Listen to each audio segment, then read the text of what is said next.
اب موقع ہے کہ ہم خداوند کے زندگی بخش کلام کو سنیں گے، تو کچھ دیر کے لیے بڑے دھیان کے ساتھ، بڑے گیان کے ساتھ ہم خداوند کے زندگی بخش کلام کو سنیں گے، تاکہ ہماری زندگیوں کے اندر تبدیلی واقع ہو اور ہم خدا کی قدرت کو جاننے والے ہوں کہ ہمارا خدا کیسا قادر اور کیسا ہی قدرت والا اور عظیم خدا ہے جس کی ہم عبادت کرتے ہیں۔ ابھی آپ لوگوں کے سامنے ایک حوالہ تلاوت کیا گیا، کون سا حوالہ تھا؟ کون سی کتاب سے ہم نے یہ حوالہ لیا ہے؟ مقدس لوکا کی انجیل سے اس حوالے کی تلاوت کی گئی، جس کے اندر ذکر ملتا ہے کیونکہ ابن آدم کھوئے ہوئوں کو ڈھونڈنے اور نجات دینے آیا ہے۔ اس حوالہ کو مقدس لوکا نے قلم بند کیا، مقدس لوکا نے روح کی تحریک کے ساتھ اس حوالہ کو لکھا، اور اس حوالہ کو لکھنے کا صاف ہمیں مقصد یہاں پر نظر آ رہا ہے کہ یہ یسوع مسیح کے بارے میں بتا رہا ہے، یہ یسوع مسیح کی گواہی دے رہا ہے، یہ اس کا پرچار کر رہا ہے، اس کا اعلان کر رہا ہے کہ مسیح کس لیے اس دنیا میں آیا، کھوئے ہوئوں کو ڈھونڈنے اور نجات کے کام کو کرنے کے لیے اس دنیا میں آیا۔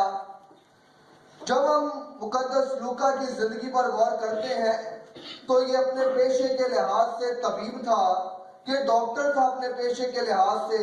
جب یسوع مسیح نے اسے چن لیا، جب یسوع مسیح نے اسے بلا لیا، جب یہ یسوع مسیح کے پیچھے ہو لیا، تو جو بدنوں کا علاج کیا کرتا تھا وہ ہمیشہ کی زندگی کی گواہی دینے لگا اور پکار کر کہتا ہے کہ یسوع مسیح جو ہے وہ نجات دینے کے لیے آیا ہے۔ ہاللیلویا۔ تو آج اس حوالہ کے اندر ہم کچھ دیر کے لیے نجات کے اوپر غور کریں گے۔ یہاں پر بہت سارے لوگ ایسے بیٹھے ہیں جنہوں نے نجات کے میسج کو کئی بار سنا ہے، اور ایسے لوگ بھی یہاں پر بیٹھے ہیں جنہوں نے نجات کے پیغام کو کئی دفعہ بیان کیا ہے۔ تو اسی لیے بڑے دھیان کے ساتھ ہم آج ایک دفعہ پھر نجات کے اوپر بات کریں گے۔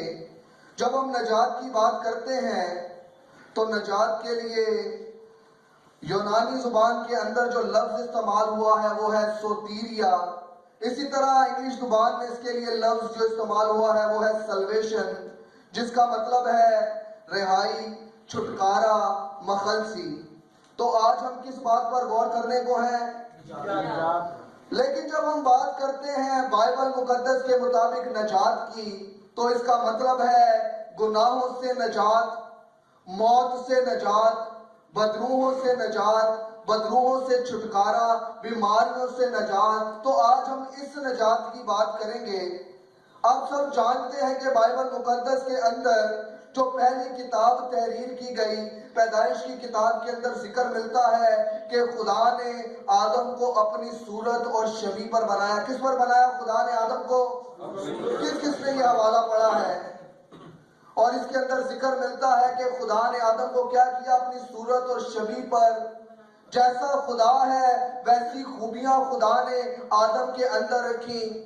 اور یہ ایک واحد ہستی ہے جس کو خدا نے بنایا، اور اس کے اندر، اس کے نتنوں میں زندگی کا دم پھونکا، اس کے اندر روح پھونکی اور یہ جیتی جان ہوا۔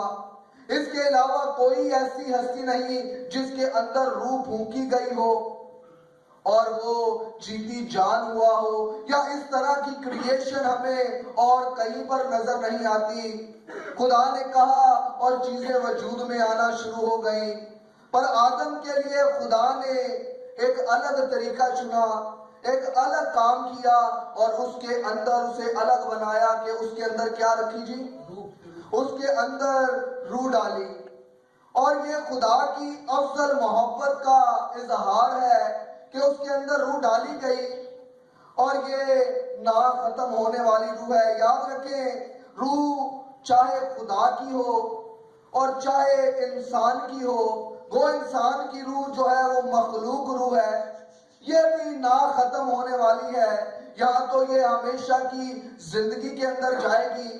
جو یسوع مسیح کو قبول کرتا ہے وہ ہمیشہ کی زندگی کے اندر جائے گا، اور جو یسوع مسیح کو قبول نہیں کرتا وہ ہمیشہ کی موت کے لیے ہمیشہ کی آگ کے اندر جائے گا۔ یہ انسان کی روح کی بات کر رہا ہوں۔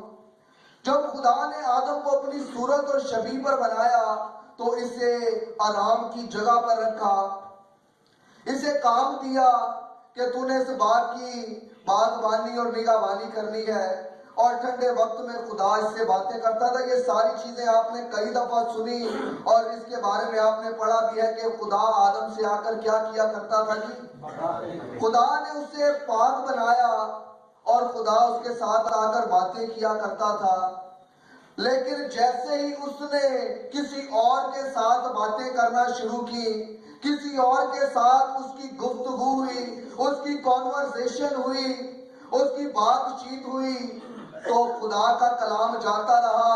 ابلیس نے خدا کے کلام کو چرا لیا اس کی زندگی سے، اور اس کی زندگی جو پاکیزگی سے بھری ہوئی تھی، جو خدا کی صورت اور شبیہ پر تھا، اس نے ابلیس کی بات کو مانا، اس نے خدا کی نافرمانی کی، گناہ کیا، اور وہ تمام چیزیں جو خدا نے اس کی زندگی کے اندر ڈالی تھی، خدا کی خوبیاں اس کی زندگی سے جدا ہو گئی۔ ہم سب جانتے ہیں، چند چیزوں کے بارے میں بتانا چاہوں گا کہ جب خدا نے آدم کو بنایا تو وہ بڑا ہی ذہین تھا۔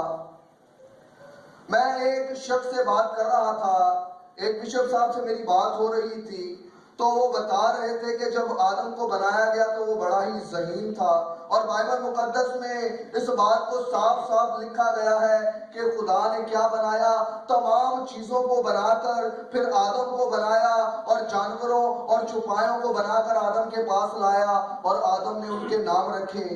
اور یہ اس کی ذہانت کی دلیل ہے کہ ہمارا خدا کتنا ذہین ہے، کتنا عقل مند ہے، اور آدم کے اندر بھی خدا نے دانائی کو رکھا۔ پر جب ان کے ساتھ میری بات چیت ہو رہی تھی تو وہ بیان کرتے ہیں کہ گناہ کرنے کے بعد آدم کی یہ خوبی اس سے لے لی گئی۔ وہ آج بھی آپ دیکھتے ہیں کہ کئی بڑے بڑے سائنٹسٹ ہیں جنہوں نے عجیب چیزیں ایجاد کر دی ہیں۔ جب میں لیٹسٹ ٹیکنالوجی کے بارے میں پڑھ رہا تھا تو آج سب سے لیٹسٹ ٹیکنالوجی سینسر ہے، جو آپ کی آنکھ کا سینس کرتا ہے، آپ دیکھتے ہیں اور لوگ کھل جاتا ہے، آپ ہاتھ لگاتے ہیں اور لوگ کھل جاتا ہے۔ یہ لیٹسٹ ٹیکنالوجی میں سب سے آگے بڑھ کر یہ ہے، اور اسی کے ساتھ روبوٹ بنایا جا رہا ہے جو انسان کے برابر بنانے کی کوشش کی جا رہی ہے۔ تو یہ انسان کی عقل ہے جو ابھی بھی وہ استعمال کر رہا ہے اور انسان کو حیران کر دیتا ہے۔ پر جب خدا نے اسے بنایا تو وہ کئی گنا عقل مند تھا۔ اس نے تمام جانوروں کے نام رکھے اور عقل مند تھا، خدا سے باتیں کیا کرتا تھا۔ اور جب یہ چیزیں، جب اس کی زندگی کے اندر گناہ آیا تو عقل، وہ دانائی جو خدا کی طرف سے تھی، وہ اس میں سے ختم ہو گئی۔ اور اس کی دانائی کے اندر کیا چیزیں آ گئیں؟ اس کی دانائی میں آ گیا کہ میں کیا کھاؤں گا، کیا پہنوں گا، کہاں پر رہوں گا۔ یہ اس کی زندگی میں آ کر ان چیزوں نے اس کی زندگی پر قبضہ کر لیا۔ موت اس کی زندگی پر آ گئی، گناہ نے اس کی زندگی پر قبضہ کر لیا، اور وہ آدم جو آزاد تھا وہ گناہ کی غلامی کے اندر چلا گیا۔ موت اس کی زندگی پر قبضہ کرنے لگ گئی، گناہ اس کی زندگی میں آ گیا۔ اس سے پہلے موت نہ تھی اس کی زندگی میں، گناہ کے سبب سے موت اس کی زندگی میں آئی، اور اس کے روح، اس کے بدن اور اس کی جان پر موت کا قبضہ ہو گیا۔ آپ میری بات کو سن رہے ہیں؟ وہ آدم جو آزاد تھا اب وہ موت کے قبضہ کے اندر ہے۔ اور لکھا ہوا ہے رومیوں کی کتاب کے اندر کہ اسی طرح جب آدم نے گناہ کر لیا تو خدا نے اسے باغ عدن سے باہر نکالا، اور رومیوں کی کتاب کے اندر درج کیا گیا ہے اس لیے کہ سب نے گناہ کیا اور خدا کے جلال سے کیا ہے جی، محروم ہے۔ رومیو اس طرح سے کہتا ہے کہ اس ایک آدم کے سبب سے گناہ پوری انسانیت کے اندر پھیل گیا، اور گناہ نے پوری انسانیت پر قبضہ کر لیا۔ اور آگے ہی درج ملتا ہے، گناہ کی مزدوری کے بارے میں بھی بتا دیا گیا، اس کے رزلٹ کے بارے میں بھی بتا دیا گیا، اور چھٹے باب کے اندر لکھا ہے کہ گناہ کی مزدوری موت ہے۔ یہ کلیئر کر دیا گیا کہ جو گنہگار ہے، جو نافرمان ہے، جو خدا سے دور ہے، اس کے لیے موت جو ہے وہ واجب قرار دے دی گئی کہ اس پر موت آئے گی، وہ مر جائے گا، وہ موت کے قبضہ کے اندر ہے، موت کبھی بھی آئے گی اور اسے اپنے قبضہ میں لے لے گی۔ جب تمام کے تمام لوگ گناہ کے اندر تھے، جب تمام کے تمام لوگ نافرمانی کے اندر تھے، تو اب ضرورت تھی ایک نجات دہندہ کی، ایک نجات دینے والے کی ضرورت تھی کہ کوئی ایسا شخص آئے جو نجات دے۔ آپ میری بات کو سن رہے ہیں نا؟ جب وہ موت کے اندر تھے، جب وہ قید کے اندر تھے، جب گناہ کے اندر تھے، تو اب ضرورت تھی کہ کوئی آئے جو انہیں موت سے چھڑائے۔ جب ہم پرانے عہد نامہ کا مطالعہ کرتے ہیں تو اس میں بہت ساری شہادات ملتی ہیں، ذکر ملتا ہے کہ ایک چھڑانے والا آئے گا، ایک بچانے والا آئے گا، ایک نجات دینے والا آئے گا، نجات دہندہ آئے گا جو ہمیں چھڑا لے گا۔